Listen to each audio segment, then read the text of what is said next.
الحمد للہ رب العالمین والعاقبۃ للمتقین والصلاة والسلام علی رسولہ محمد وآلہ واصحابہ اجمعین اما بعد قال النبی صلی اللہ تبارک وتعالی علیہ وسلم من سعادۃ المسلم السکن الواسع والجار الصالح والمرکب الہنیء او کما قال رسول اللہ صلی اللہ علیہ وسلم۔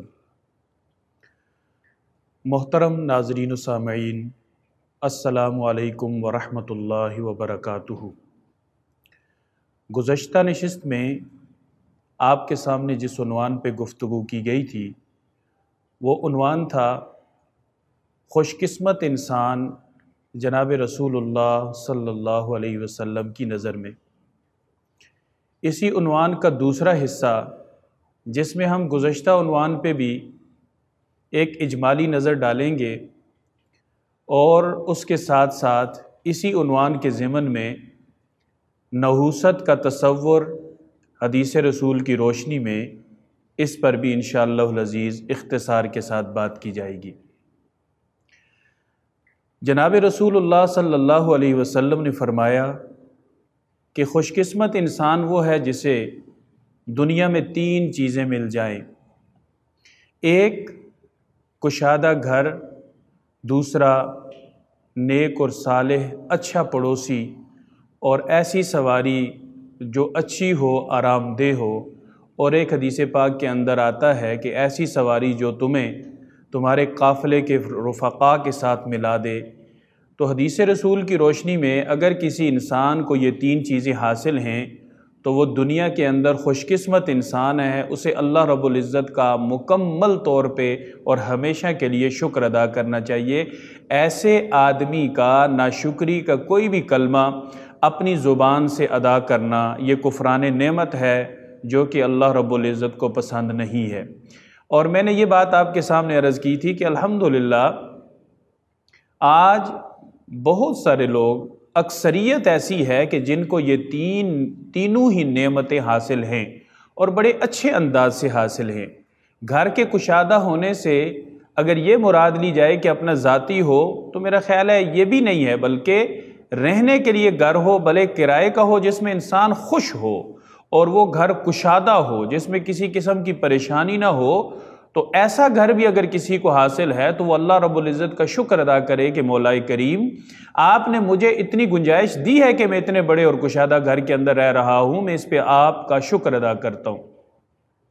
اور اللہ رب العزت سے اپنے لیے گھر مانگنا، حدیث پاک کی روشنی میں جناب رسول اللہ صلی اللہ علیہ وسلم یہ دعا دن میں ہر وضو کے ساتھ فرماتے تھے، جس میں آپ صلی اللہ علیہ وسلم اللہ رب العزت سے تین چیزیں مانگتے تھے۔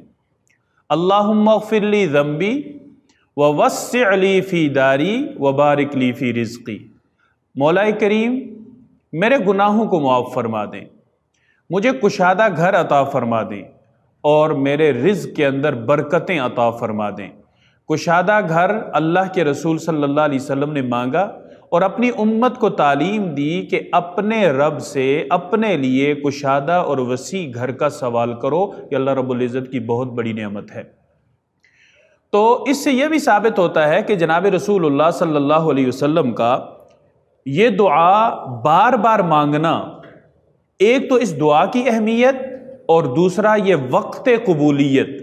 تو قبولیت کے وقت آپ صلی اللہ علیہ وسلم اللہ رب العزت سے ہمیشہ کوئی اہم چیز مانگتے تھے، تو وضو کے دوران دعا کی قبولیت کا وقت ہے، آپ صلی اللہ علیہ وسلم اس موقع پہ اللہ رب العزت سے جو دعا مانگتے تھے وہ کیا ہے؟ اللہم اغفر لی ذنبی ووسع لی فی داری وبارک لی فی رزقی۔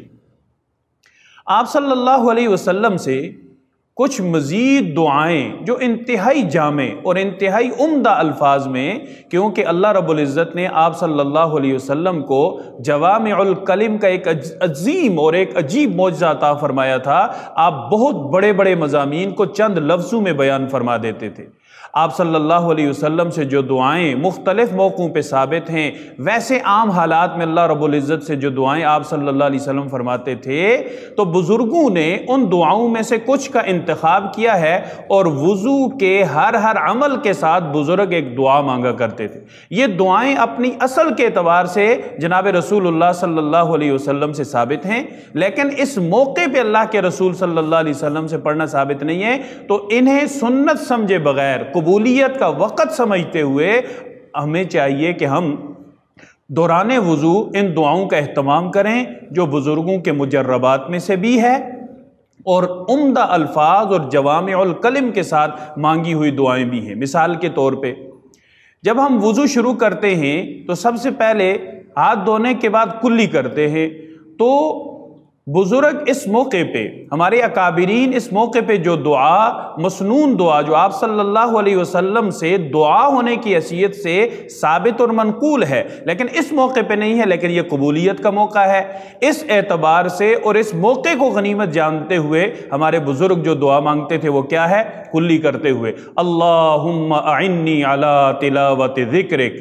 مولا کریم میں آپ سے التجا کرتا ہوں کہ میں اپنے منہ کو پانی سے صاف کر رہا ہوں، کلی کر رہا ہوں، اپنے منہ کو پاک کر رہا ہوں، اور اس کا مقصد کیا ہے؟ اللہ جی میری مدد فرمائیے، میری مدد فرمائیے۔ کس بات پہ؟ آپ کے قرآن مجید، آپ کے ذکر کی تلاوت پر۔ اللہ اپنے ذکر کی تلاوت پر میری مدد فرمائیے، اللہم اعنی علی تلاوت ذکرک۔ اس کے بعد ناک میں پانی ڈالتے ہوئے اللہم لا تحرمنی رائحۃ الجنہ، اللہ جی میں آپ سے التجا کرتا ہوں کہ مجھے جنت کی خوشبو سے محروم نہ فرمائیے، کیونکہ ناک کا کام ہے خوشبو سونگھنا، بدبو سونگھنا۔ جنت کی خوشبو جو ہزاروں میل کے فاصلے سے انسان کو آئے گی۔ بہت سارے لوگ، بہت سارے گناہگار ایسے بھی ہوں گے کہ جہاں اہل جنت کو خوشبو دور سے نصیب ہوگی، اللہ رب العزت ان کے گناہوں کی وجہ سے انہیں جنت کی خوشبو سے بھی محروم فرما دیں گے۔ تو اکابرین اور بزرگوں نے یہاں پہ دعا مانگی، اللہم لا تحرمنی رائحۃ الجنہ۔ جب چہرہ دھوئیں تو چہرہ دھوتے ہوئے بزرگوں اور اکابرین کا جو معمول تھا وہ یہ تھا، اللہم بیض وجہی یوم تبیض وجوہ وتسود وجوہ، یا اللہ میرے چہرے کو اس وقت روشن فرما دے جب بہت سارے چہرے روشن ہوں گے اور بہت سارے چہرے سیاہ ہوں گے، مولا کریم اس وقت میرے چہرے کو روشن فرما دے۔ اگلا اس کے بعد کا عمل ہے اپنے دونوں بازوؤں کا دھونا۔ دایاں بازو دھوتے ہوئے اللہم اعطنی کتابی بیمینی، مولا کریم میرا نام اعمال میرے دائیں ہاتھ میں عطا فرما دیں، وحاسبنی حسابا یسیرا، مولا کریم میرے لیے حساب کو آسان فرما دیں۔ حساب کا معاملہ بہت مشکل ہے۔ جناب رسول اللہ صلی اللہ علیہ وسلم نے فرمایا من حوسب فقد عذب، جسے حساب کے لیے روک دیا گیا وہ مارا گیا۔ تو اس لیے آپ صلی اللہ علیہ وسلم نے اپنی امت کو یہ تعلیم دی ہے کہ ایک تو اللہ سے بغیر حساب و کتاب کے کامیابی مانگو۔ جو حساب پہ روک دیا گیا، حساب دینا بڑا مشکل کام ہے، اور اگر رک گئے تو تب بھی اللہ رب العزت سے مانگیں وحاسبنی حسابا یسیرا۔ دایاں بازو دھوتے ہوئے اللہم اعطنی کتابی بیمینی وحاسبنی حسابا یسیرا۔ بایاں بازو دھوتے ہوئے اللہم لا تعطنی کتابی بشمالی ولا من وراء ظہری، مولا کریم میرا نامہ اعمال مجھے بائیں ہاتھ میں نہ دیجیے گا اور نہ ہی مجھے پیٹھ کے پیچھے سے دیجیے گا۔ سورۃ الحاقہ ہمیں یہ بتاتی ہے کہ جس کا نامہ اعمال دائیں ہاتھ میں مل گیا فیقول ہاؤم اقرؤوا کتابیہ انی ظننت انی ملاق حسابیہ، یہ لو میرا نامہ اعمال پڑھو۔ آج اللہ رب العزت نے دائیں ہاتھ میں دے کے مجھے کامیاب کر دیا، کیوں؟ اس لیے انی ظننت انی ملاق حسابیہ، میں اس دن اللہ سے ملنے کا یقین رکھتا تھا، حساب و کتاب پہ میرا یقین تھا، اس کا بدلہ اللہ نے مجھے یہ دیا کہ میرا نامہ اعمال دائیں ہاتھ میں دے کے میدان محشر میں اربوں کھربوں کے اجتماع کے سامنے میرے اللہ نے مجھے کامیاب کر دیا۔ اور بایاں دھوتے ہوئے اللہم لا تعطنی کتابی بشمالی ولا من وراء ظہری۔ اور سورہ حاقہ کیا بتاتی ہے؟ وَأَمَّا مَنْ أُوتِيَ كِتَابَهُ بِشِمَالِهِ فَيَقُولُ يَا لَيْتَنِي لَمْ أُوتَ كِتَابِيَهْ وَلَمْ أَدْرِ مَا حِسَابِيَهْ يَا لَيْتَهَا كَانَتِ الْقَاضِيَةَ۔ جسے بائیں ہاتھ میں نامہ اعمال ملے گا وہ کہے گا کاش کہ آج مجھے یہ نامہ اعمال نہ دیا جاتا۔ سورہ بنی اسرائیل کے اندر اللہ رب العزت فرماتے ہیں اقرأ کتابک کفا بنفسک اليوم علیک حسیبا، پڑھو اپنی نامہ اعمال کو، اپنی کتاب کو پڑھو، آج تیرے محاسب، تیرے حساب لینے کے لیے، تیرا محاسبہ کرنے کے لیے تیرا یہ نامہ اعمال کافی ہے۔ اور انسان کیا کہے گا؟ یہ کیسی کتاب ہے؟ ما لہذا الکتاب لا یغادر صغیرۃ ولا کبیرۃ الا احصاها ووجدوا ما عملوا حاضرا ولا یظلم ربک احدا۔ یہ کیسی کتاب ہے؟ اس نے نہ کسی چھوٹی چیز کو چھپایا نہ کسی بڑے عمل کو چھپایا، اس نے سارے کا سارا لکھ کے جمع کر کے محفوظ کر کے آج میرے سامنے لا کے حاضر کر دیا۔ تو اس لیے اللہ والے وضو کے دوران قبولیت کے مقام پر دعا یہ مانگتے تھے بایاں بازو دھوتے ہوئے اللہم لا تعطنی کتابی بشمالی ولا من وراء ظہری۔ پھر سر کا مسح کرتے ہوئے اللہم اظلنی تحت ظل عرشک یوم لا ظل الا ظل عرشک، مولا کریم مجھے اپنے عرش کا سایہ نصیب فرما دے اس وقت جب آپ کے عرش کے سائے کے علاوہ کوئی اور سایہ نہیں ہوگا۔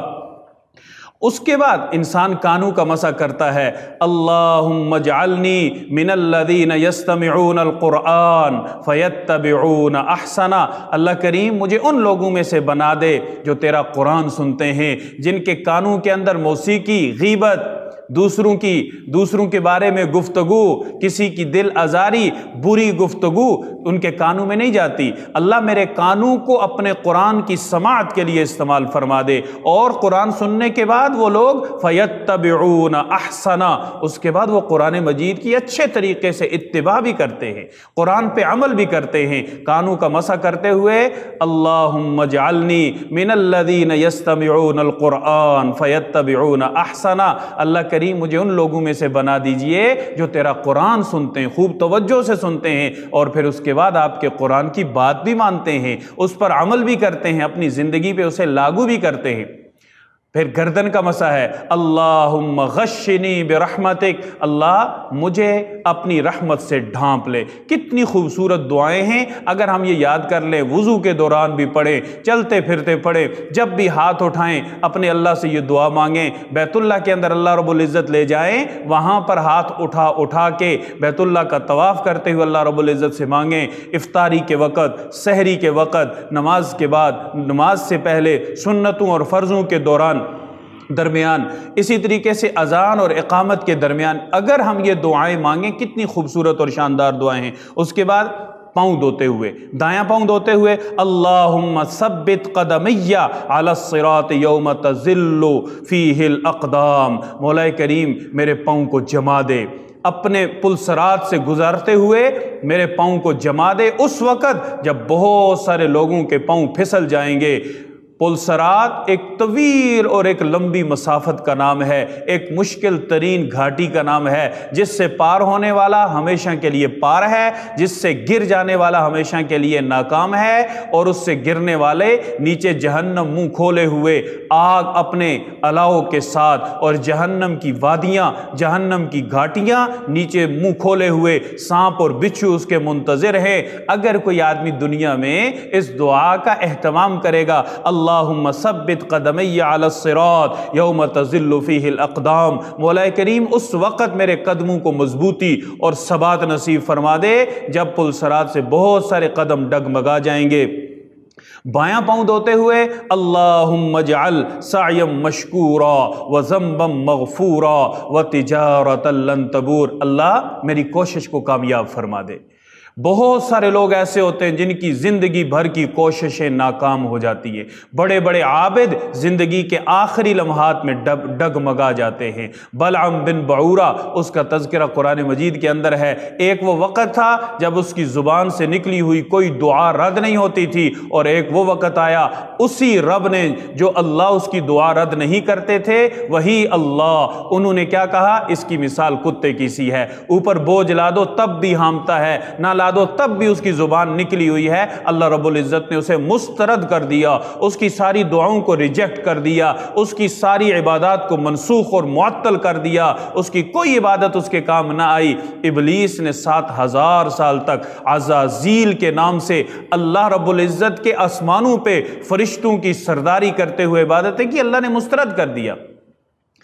تو دعا کیا ہے؟ اللہم اجعل سعی مشکورا، اللہ ہماری کوششوں کو کامیاب فرما دے، جو ہم کوشش کرتے ہیں انہیں قبول فرما دے، ہماری ان کوششوں کو ضائع ہونے سے بچا دے۔ اللہم اجعل سعی مشکورا وذنبا مغفورا، اللہ ہمارے گناہوں کو معاف فرما دیں۔ وتجارۃ لن تبور، ایسی تجارت ہمیں نصیب فرما دے جس میں خسارہ نہیں ہے، جس میں نفع ہی نفع ہے۔ اور وہ تجارت کیا ہے؟ اللہ رب العزت فرماتے ہیں رجال لا تلہیہم تجارت ولا بیع عن ذکر اللہ، ایسی تجارت، ایسا خرید و فروخت جو اللہ کے ذکر سے، اللہ کی نماز سے بندے کو نہیں روکتا۔ اللہ رب العزت کو ایسی تجارت، ایسی محنت، ایسی مزدوری پسند ہے۔ تو آپ صلی اللہ علیہ وسلم نے وضو میں جو مسنون دعائیں ارشاد فرمائیں، کیا ہی شاندار ہے۔ اللہم اغفر لی ذنبی ووسع لی فی داری وبارک لی فی رزقی، اللہم اجعلنی من التوابین واجعلنی من المتطہرین، یا اللہ مجھے توبہ کرنے والوں میں میرا شمار فرما دے، اور پاکیزہ صاف ستھرے لوگوں میں میرا شمار فرما دے، جو دنیاوی اعتبار سے، اخروی اعتبار سے، ظاہری اعتبار سے، باطنی اعتبار سے، ہر اعتبار سے پاک، صاف اور ستھرے ہو۔ اشہد ان لا الہ الا اللہ واشہد ان محمدًا عبدہ ورسولہ، وضو کرتے ہوئے بھی گواہی اللہ رب العزت کی وحدانیت کی، جناب رسول اللہ صلی اللہ علیہ وسلم کی رسالت کی۔ تو بات یہاں سے چلی تھی کہ آپ صلی اللہ علیہ وسلم وضو کے اندر اللہ رب العزت سے گناہوں کی معافی، رزق کی برکت اور گھر کی وسعت، یہ 3 دعائیں آپ صلی اللہ علیہ وسلم مانگا کرتے تھے۔ تو یہ گفتگو اسی عنوان کے تحت پہلے حصے کے اندر آپ کے سامنے کچھ باتیں آئیں، اسی کی تکمیل کی طرف میں بڑھ رہا ہوں کہ 3 چیزیں حدیث رسول کی روشنی میں خوش قسمتی کی علامتیں ہیں۔ ایک کشادہ گھر ہے، اور دوسرا اچھا اور صالح، نیک صالح پڑوسی ہے۔ نیک صالح پڑوسی، آپ صلی اللہ علیہ وسلم نے پڑوسی کے حقوق اتنے بیان کیے کہ حضرت عبداللہ بن عمر فرماتے ہیں کہ مجھے لگا کہ کہیں ایسا نہ ہو کہ اب کی بار آپ صلی اللہ علیہ وسلم پڑوسی کو وراثت کے اندر بھی حصہ نہ دے دیں۔ پڑوسی چاہے مسلمان ہے اس کے بھی حقوق ہیں، پڑوسی چاہے کافر ہے اس کے بھی حقوق ہیں۔ حضرت ابو حمزہ سکری یا سکری، دونوں ان کے القابات آتے ہیں۔ سکری ان کو اس وجہ سے کہا جاتا تھا کہ سکر نشے کو کہا جاتا ہے۔ یہ جب باتیں کرتے تھے نا، گفتگو کرتے تھے، لوگ ان کی باتوں کے نشے کا، ان کی باتیں سن کے نشے کا شکار جیسے انسان ہو جاتا ہے، ایسے ان کی باتوں کے اندر نشہ تھا۔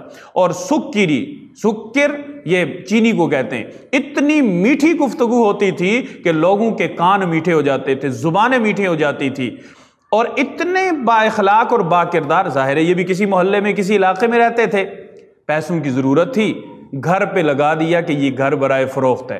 محلے والوں نے دیکھا ابو حمزہ کا گھر برائے فروخت ہے، سارے چل کے آئے، پوچھا جناب کیوں گھر بیچ رہے ہیں؟ کہا بھائی مجھے پیسوں کی ضرورت ہے، اتنے پیسے چاہیے، میں اپنا گھر فروخت کر رہا ہوں، کم پیسوں میں چھوٹا گھر کسی جگہ لے لوں گا اور باقی پیسوں سے اپنی ضرورت پوری کروں گا۔ سارے اہل محلہ نے مشورہ کر کے کہا کہ بھائی ابو حمزہ کو یہاں سے نہیں جانے دینا، اس کی ضرورت کے پیسے جمع کرو اور اس تک پہنچا دو۔ ابو حمزہ جیسے پڑوسی نہیں ملا کرتے، سب لوگوں نے مل کے ان کی ضرورت کو پورا کیا، لیکن ایک اچھے پڑوسی کو ضائع نہیں ہونے دیا۔ حضرت عبداللہ بن مبارک کا یہودی پڑوسی جب گھر بیچنے لگتا ہے دگنا قیمت طلب کرتا ہے۔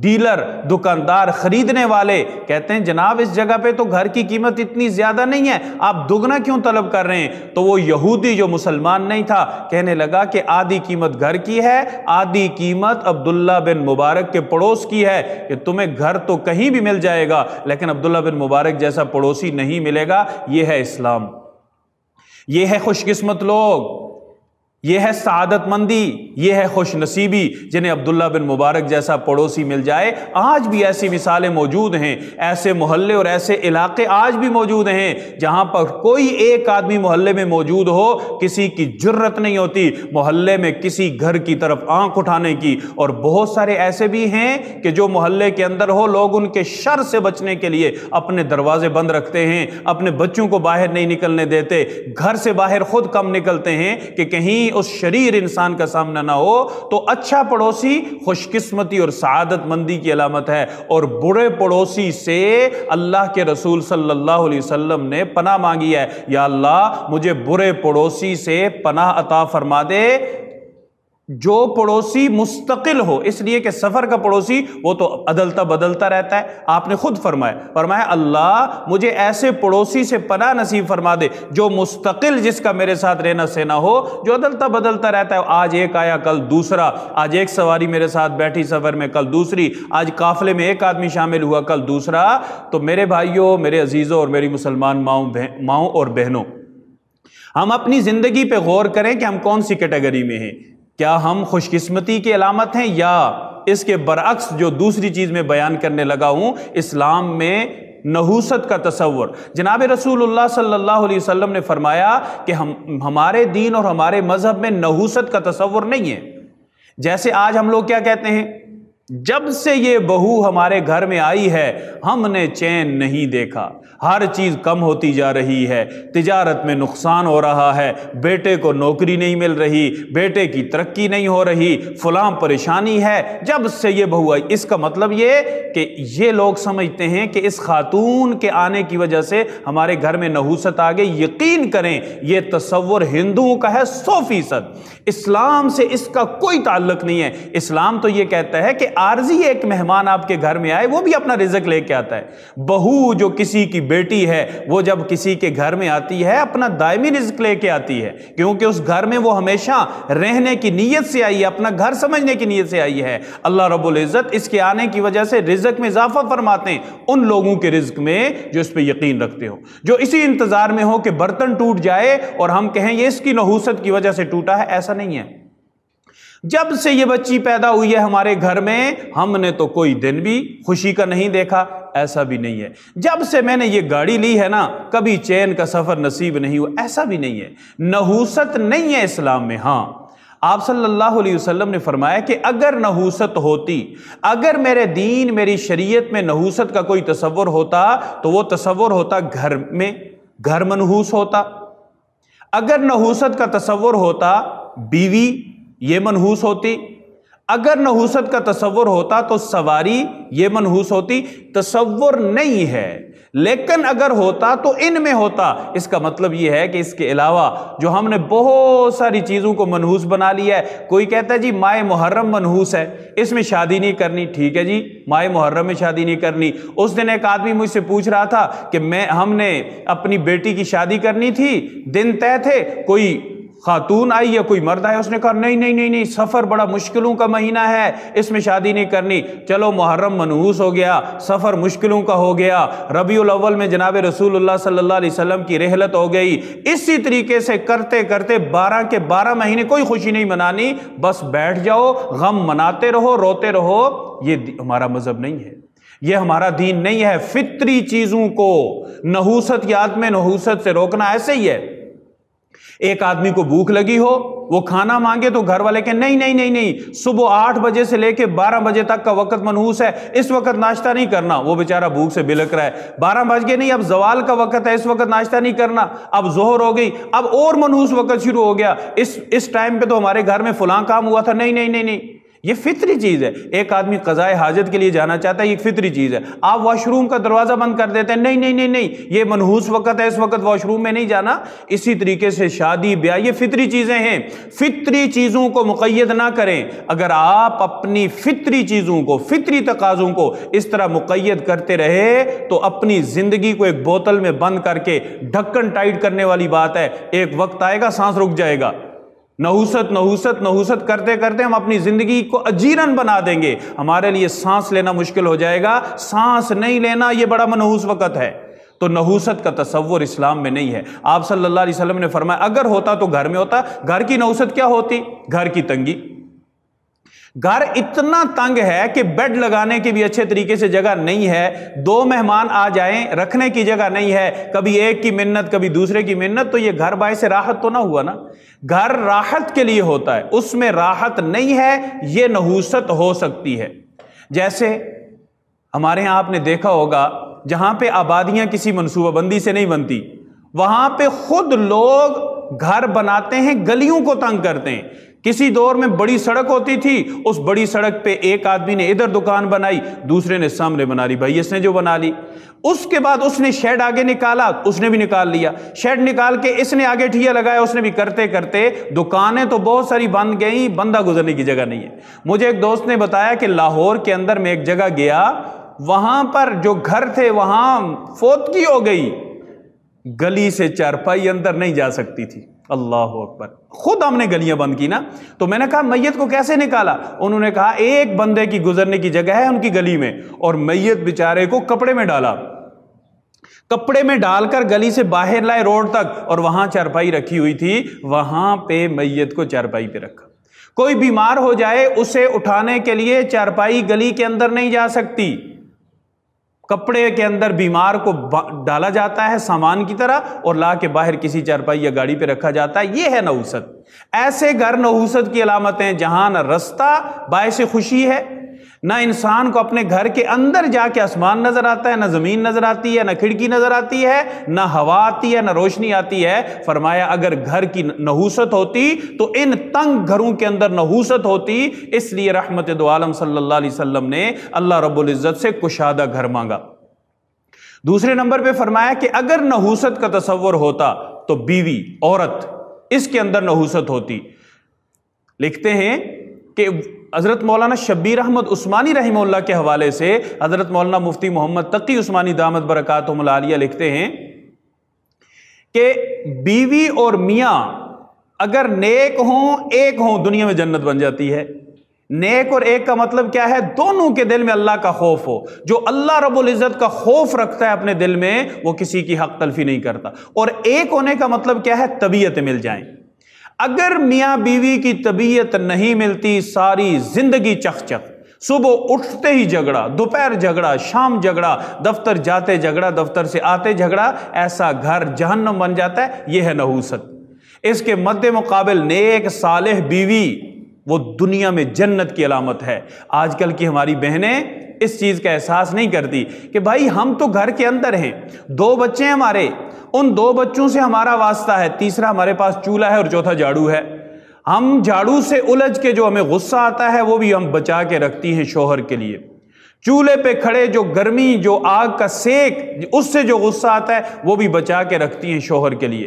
بچوں کی لڑائی ہوئی، غصہ آیا، وہ بھی بچا کے رکھا شوہر کے لیے۔ سر میں درد ہو گیا، وہ بھی بچا کے رکھا شوہر کے لیے۔ مطلب یہ جب شوہر صاحب تشریف لائے، سب سے پہلے وہ یہ سمجھتی ہیں کہ میرا شوہر دنیا کا سب سے بڑا ڈاکٹر ہے۔ ساری بیماریاں، ایک سے لے کے الف سے لے کے یا تک ساری بیماریاں اس کے سامنے۔ میرے سر میں درد ہے، مجھے معدے میں تکلیف ہے، مجھے بے چینی ہے، میرا سینہ جل رہا ہے، یہ پریشانی وہ پریشانی ہو رہی، یہ ختم۔ اس کے بعد سمجھتی ہیں کہ میرا جو شوہر ہے یہ کوئی ایس ایچ او ہے، بچے لڑ رہے ہیں، اس نے اس کو مارا، اس نے اس کو مارا، فلاں ہوا، یہ ہوا، وہ ہوا، لہٰذا آپ اس کا بھی تسویہ کریں۔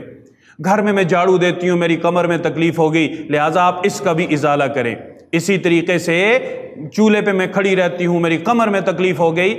اس چیز کا احساس ہی نہیں ہے کہ میں چولہے جھاڑو بچوں، اور ان چیزوں سے مجھے اتنا غصہ اگر آتا ہے تو یہ بیچارہ سارا دن دفتر میں سینئر، جونیئر، ساتھ والے، گاڑی والے، کتنے لوگوں سے اس کا واسطہ پڑتا ہے، اس پہ کیا گزرتی ہوگی۔ خواتین جو شکوہ شکایت بے صبری طبیعت کی مالک ہو، ایسی خاتون نحوست کا ایک سمبل اور ایک مجسمہ ہے۔ اگر نحوست کا تصور ہوتا، اللہ رب العزت سے آپ صلی اللہ علیہ وسلم نے امت کو جو دعائیں تلقین کی ہیں اللہ سے مانگنے کے لیے، ان میں یہ بھی ہے، اللہ نیک صالح بیوی عطا فرما۔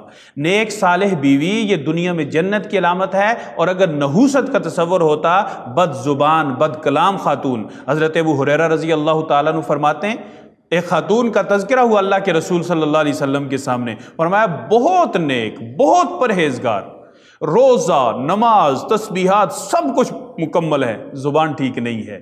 فرمایا جہنمی، روزے بھی تھوڑے، نفلی کا اہتمام نہیں، فرض نماز فرض روزہ بس فرائض پورے کرتی ہے، لیکن زبان کی میٹھی، پڑوسی بھی خوش، شوہر بھی خوش، اولاد بھی خوش۔ فرمایا جنتی۔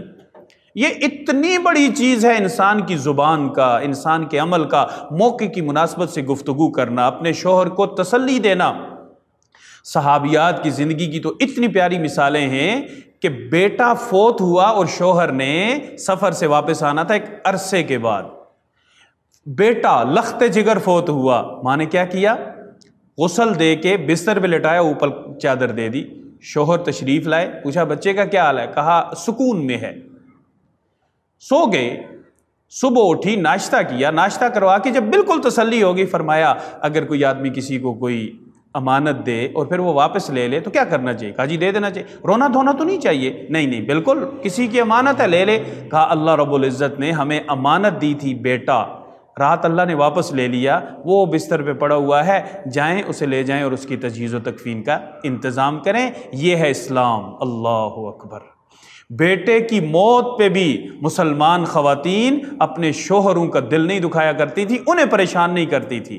تو نیک صالح خاتون یہ دنیا میں جنت کی علامت ہے، اور بد زبان بد کردار صبر سے عاری ان خواتین، ایسی خواتین کے بارے میں فرمایا اگر نحوست ہوتی تو ان میں ہوتی۔ اور تیسری چیز آپ صلی اللہ علیہ وسلم نے فرمایا اگر نحوست کا تصور ہوتا تو سواری میں ہوتا، ایسی سواری جو ٹھیک نہیں ہے۔ مثال کے طور پہ آپ صلی اللہ علیہ وسلم کے ایک ایک لفظ پہ ساری امت قربان ہو جائے تب بھی اس لفظ کا حق ادا نہیں ہو سکتا۔ اس دور میں آپ نے فرمایا جو اونٹوں اور گھوڑوں کا زمانہ تھا کہ نحوست ہوتی، تصور ہوتا تو سواری میں ہوتا۔ آج کے دور میں اگر ایک آدمی کے پاس اچھی گاڑی ہے، نئی گاڑی ہے، اچھے فنکشن والی گاڑی ہے، لمبے طویل سفر کے بعد بھی ایسے ہی محسوس ہوتا ہے جیسے گھر کے کمرے میں بیٹھے ہوئے، کوئی تھکاوٹ نہیں ہوتی، کوئی چخ نہیں ہوتی۔ اس کے مد مقابل اگر سواری ایسی ہو کہ ادھر آپ فیملی کو بٹھا کر باہر مین روڈ پہ نکلے، ادھر اس نے جھٹکے مارنے شروع کر دیے، ایک دفعہ گرمی میں اگر اس طرح روڈ پہ کھڑے ہونا پڑ جائے تو انسان کو پتہ چل جاتا ہے کہ یہ کتنی بڑی پریشانی، کتنی بڑی تکلیف کا باعث ہے۔ اب بچوں کو کہاں چھوڑے، اس گاڑی کو کہاں چھوڑے؟ تو خراب گاڑی، یا خدا نہ خواستہ کسی نے گاڑی لی وہ چوری کی نکل آئی، ساری زندگی وہ آدمی عدالتوں کے چکر لگاتا رہتا ہے۔ یہ ہے سواری کی نحوست، ٹھیک نہ ہو، خراب ہو، پریشان کرنے والی ہو، ہر جگہ خراب ہو جانے والی ہو، ایسی سواری کے بارے میں آپ صلی اللہ علیہ وسلم نے فرمایا اگر کوئی چیز نحوست کوئی چیز ہوتی تو یہ چیز منحوس ہوتی۔ تو اللہ رب العزت سے ہمیں وہ چیزیں مانگنی چاہیے جو چیزیں آپ صلی اللہ علیہ وسلم نے اللہ رب العزت سے مانگی۔ اگر اللہ نے ہمیں وہ نعمتیں دی ہیں جو حدیث کی روشنی میں خوش قسمتی کی علامت ہیں، صبح سے لے کے رات تک، رات سے لے کے صبح تک، ہم اللہ رب العزت کا شکر ادا کریں اور ان چیزوں سے اللہ کی پناہ مانگے۔ اللہ گھر کی تنگی سے ہماری حفاظت فرما، بد کردار بیوی سے، جیون ساتھی سے ہماری حفاظت فرما، اور ایسی سواری جو منزل تک پہنچانے والی نہ ہو بلکہ پریشان کرنے والی ہو، ایسی سواری جو رستے میں اذیت کا سبب اور اذیت کا باعث بن جائے، مولا کریم ایسی سواری سے ہماری حفاظت فرما۔ تو اسلام میں نحوست کا تصور نہیں ہے، اگر کوئی چیز منحوس ہوتی تو وہ یہ تین چیزیں ہوتی، اور جن لوگوں کے پاس تین چیزیں حدیث کے مطابق ہیں وہ خوش قسمت ترین ہیں، اور اگر کسی آدمی کے پاس اس کے مد مقابل کی چیزیں ہیں، اللہ رب العزت سے بہتری مانگیں۔